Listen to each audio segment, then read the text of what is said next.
एक छोटे से गांव में महात्मा रहते थे और उस महात्मा का काम गांव के लोगों को उपदेश देना था। उसी गांव में एक नृतज्ञ रहती थी। उसका काम लोगों के सामने नाचकर गांव के लोगों का मन बहलाना था। एक दिन गांव में कुछ कुदरती आपदा आ गई और ये महात्मा और नृतज्ञ दोनों उस कुदरती आपदा में मर गए। मरने के बाद जब ये दोनों यमलोक पहुँचते हैं तब इनके कर्मों और उनके पीछे छिपी भावनाओं के आधार पर इन दोनों को स्वर्ग या नर्क में भेजने की बात होती है।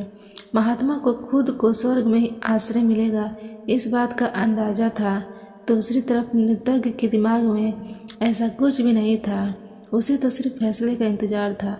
तभी घोषणा होती है कि नृतज्ञ को स्वर्ग दिया जाता है और महात्मा को नर्क। इस फैसले को सुनते ही महात्मा यमराज पर बहुत चिल्लाते हैं और उनसे क्रोधित होकर पूछते हैं कि यह कैसा न्याय है महाराज। मैंने अपनी सारी ज़िंदगी लोगों को उपदेश देने में बिता दी और मेरे नसीब में नर्क। तभी यह नृतज्ञ के जीवन भर के लोगों को रिझाने के लिए नाचती रही और इसे स्वर्ग दिया जा रहा है।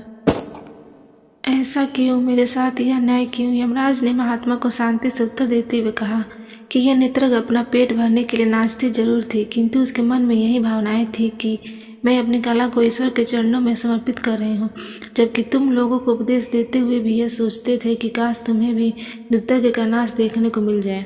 यमराज ने महात्मा से यह भी कहा कि तुम ईश्वर के इस महत्वपूर्ण संदेश को भूल गए कि इंसान के कर्म से अधिक कर्म करने के पीछे छिपी भावनाएं मायने रखती हैं और तुम्हारे इस कर्म के पीछे की भावनाओं के हिसाब से ही तुम्हें नरक मिला है।